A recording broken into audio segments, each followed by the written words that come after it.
Hi families, my name is Elizabeth. I'm the founder of Reading Garden Club and the author and illustrator of Teach Your Child to Read, a Mommy and Me coloring book. Today I'm here to help you guys use some simple construction paper, a stapler if you have it, and if you don't worry, you don't need it. Scissors, you do need this, and then 2 different colors. I'm going to use these crayons. They're coloring tools, whatever they are. I'm going to use 2 writing utensils that will not bleed through the paper. So what you're going to do is actually make a consonant blend flipbook that can also be used for early readers that are still learning how to read consonant, vowel, consonant words. So if you're a mom or a dad or a caregiver or teacher of a student or early reader that's still reading those short vowel words like cat, dog, sit, sat, all those, this is still an appropriate practice tool to use with readers who are still reading on that level. If your early reader is ready to add another consonant at the beginning or end of your CVC word, you're now adding a consonant blend. A consonant blend is when you have 2 consonants or eventually 3. You want to start with just 2, fams, that are right next to each other, but they each make their own sound, okay? For example, ST says st, st, okay? But there are consonant digraphs in contrast. That's why we call it a consonant blend, because there is something that is kind of similar looking, but is 2 consonants that make one sound. For example, SH says sh, 1 sound, 2 letters. Unlike ST, which is 2 letters and 2 sounds. St. Okay, so let's get to making our flip book. Super duper easy, you guys. You're gonna take paper. I would take 4, max 5 sheets, because that paper, whether it's colored or not, I just think the color is fun. And I didn't even have that much color, so I used like what color I had and interspersed some white paper. You're gonna fold it in half, okay? If you went to school and your teacher called this hamburger style, me too, okay? Me too. So you're gonna fold it hamburger style. And this is literally now the binding or edge of your flip book, and these are the pages, and this is the cover, this is the back cover. It's already halfway done. Now what you're going to put on the front is actually an example word that you're going to start with. I like to use real words that my child and I use in everyday conversation. And so I don't know what kind of language you guys use at home. I can make some assumptions, and I'm gonna post some examples up over there. Copy those. Or if you know that your word follows the pattern that we're working on and that you're working on with your child, which is going to have a vowel, 1 vowel in the middle that's short, that says a, I, e, or okay, represented by A, E, I, O, U, and then 2 consonants at the beginning or 2 consonants at the end, then yes, that is an absolutely appropriate word. If you want to come up with a consonant blend book that has both 2 consonants at the beginning and 2 consonants at the end, you can do that. Today, I'm just gonna model what I would do with a young reader, which is actually add the 2 consonants in the beginning first, then a vowel, and then a consonant at the end. Watch this. For example, one that kids see all the time out in the real world is stop. Red for vowels, blue for consonants. If you have a different color combination, use that. If you only have 1 marker or pen to use and you're like, lady, you're making this complicated, that's fine. There is a reason why you want to isolate the vowel separately from the consonant, because you want them to actually know the difference between a vowel and a consonant and give them names. So that's why I do it. However, that's actually not the point of this tool. You're not teaching them that concept with this tool. It's just a way to reinforce that concept. So it's not required. So I would actually write the word without drawing any lines first. And this is how I keep it simple, you guys. As a teacher, I like to keep things simple. And as a mom, I know you guys can relate. I like to keep things simple. So I'm going to keep in mind I'm writing 4 letters across and neatly write very large at the bottom half of the page, because when they flip it up, they want to be able to see the letters immediately. S, T, here's your consonant blend, S-T, O, guess what word I'm writing, you guys? The one that they see on that big red sign all the time. P. Okay? Stop. Okay? Now, this might not be evenly spaced. And if you're that parent that wants to measure it out and evenly space these flaps that you're about to cut out, do that. It's fine. I'm not. I'm literally going to take my stapler to make sure I don't accidentally cut to the top. Now, if you don't have a stapler, what I like to do, and I did in a past short video, is draw a dotted line across the top. I'll just draw it. In case you don't have a stapler, you just draw a dotted line just to remember to yourself, or a not dotted line, a just solid line, not to cut past that spot. If you don't have a stapler. If you have a stapler, and you're not worried about your kid, you know, like having the desire to play with the staple or hurting themselves, maybe they're little baby hands who just don't want to experience staples, it's fine. Oh, okay, you're gonna staple this not the way I just did. I just jammed it. Ooh. Okay, so I jammed it, and I don't feel like unjamming it right now. My stapler doesn't get a lot of use because I actually am that parent that doesn't want my baby's hands or my hands to get caught up on those metal things, and just feels like it's unnecessary. We don't need it. So I'm just gonna cut. I'm actually going to cut as evenly and straight as possible, but if it's not, I promise you, your child probably won't be concerned about details like this. And then some kids just are born concerned about details like this. So I'm not. So I'm just cutting a straight line. So this is the first flap, and then I'm gonna cut right here, and then right here, and you have your flap book, or your flip book. Have I been calling it a flap book the whole time? Even these little kitty scissors for 5 sheets, I had 5 sheets, you guys. So any more than 5 is too much, is not working out very well. So if you have better scissors, use that. But I grabbed the first scissors I could find. So I'm gonna keep cutting up to that dotted line.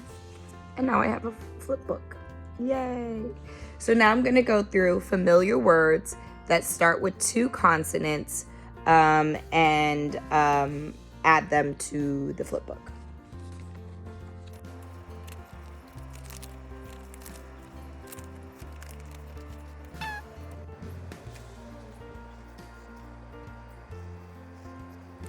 Something else I want to note is that you can also actually use consonant digraphs on one flip or flap.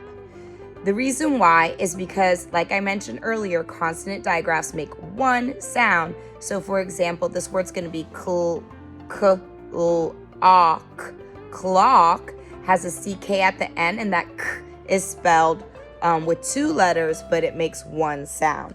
So make sure you take note and practice those consonant digraphs. And if you haven't taught your child that, then you wouldn't put that in your child's flip book. But that is an early concept that you want to teach soon after you teach A through Z's first sounds. If you don't have a stapler, you're going to have to take your time with folding it in particular, because the fold is what holds the book together without the staple. Here's another consonant digraph. And actually TR is a really tricky consonant blend that you're going to want to practice with your child intentionally, and maybe make whatever words you make in this flip book like a key word, that you say TR, trash, chur, and that you actually practice this one kind of together, because if they try to sound them out together, tur, that doesn't sound right. Okay, so we say TR, chur.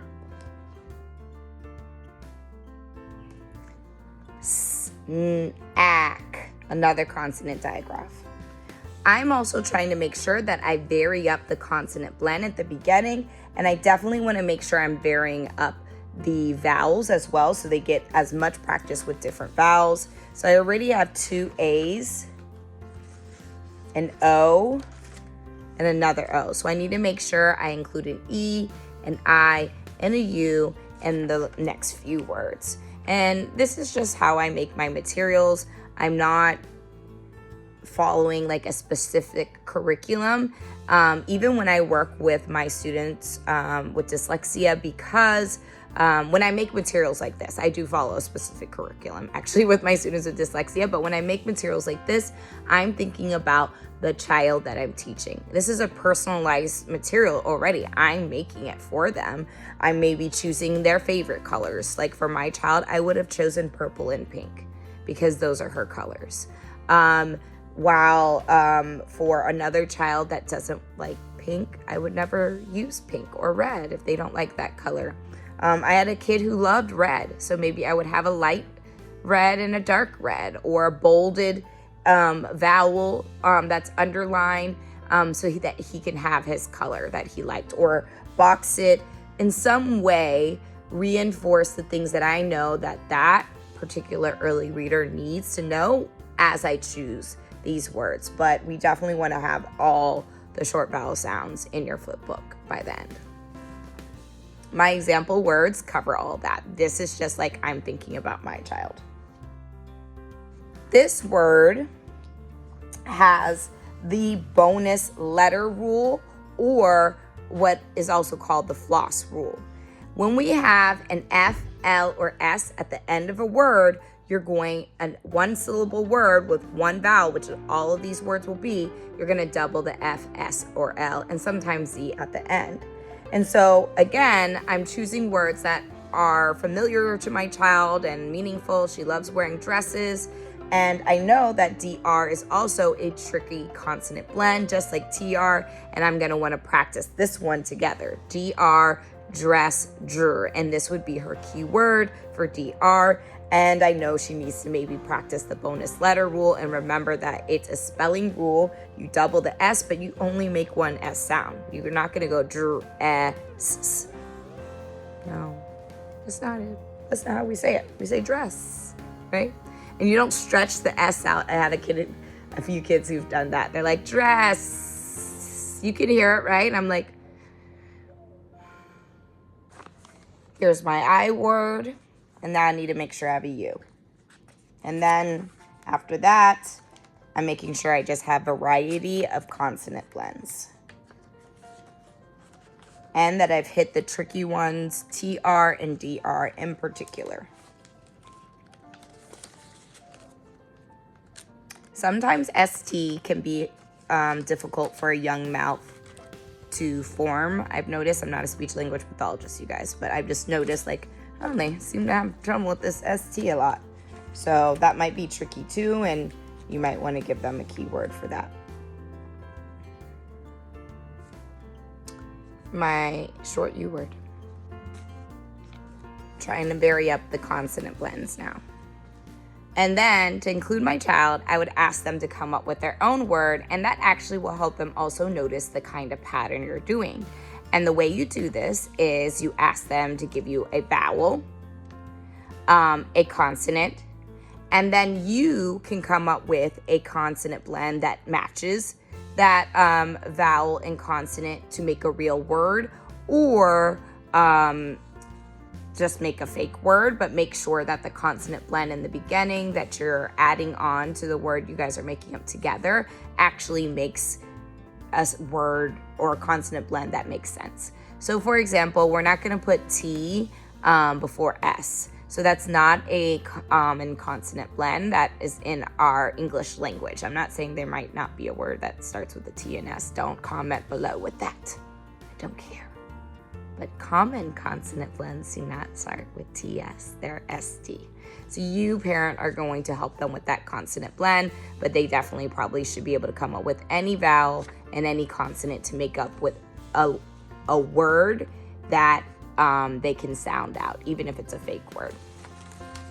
All right, so now you get to make up new fake words, just like I was just talking about, even if that's not the original word. So what I like to do is keeping all the other chosen letters the same. I'll just go through all the letters in one of the consonant blend spots or the vowel spot and just keep practicing. So this was stop and originally, now it's slop. Okay, then we might talk about, hey, S and R is not a common consonant blend. You can't really read that in English. Skip it. However, SN is. So you read that. Snop. Snop. Snop is a fake word. I don't know what that means, but you read it correctly. Good job. Okay? Then you keep going. Another R. They're like, oh no, that's not a consonant blend. We can't make that word. So you're learning about the parts or what makes a word. Swap. And they might be like, that's a real word. And you'll be like, yes, baby, you're right. It is a real word, but this is not actually how we spell swap. It's spelled with an A, but at least you can read the beginning part of swap because it starts with the same two letters. So these tools are so fun to play with your early reader and practice so many different early reading concepts. And like I said, if you are still working with consonant, vowel, consonant, see how this is just covering this part up, flipping it all the way up. However you want to do it, you now have a flip book that you can work with and tell your child, hey, we're working up to 4 letters, but let's master this first, right? Op. Changing the vowel. That's still top. Tup. Tap. So there are so many ways to use this really versatile and almost free tool, you guys, as long as you have scissors, something to write with, and blank paper. Happy reading, fams. Comment below if you still have any remaining questions or concerns.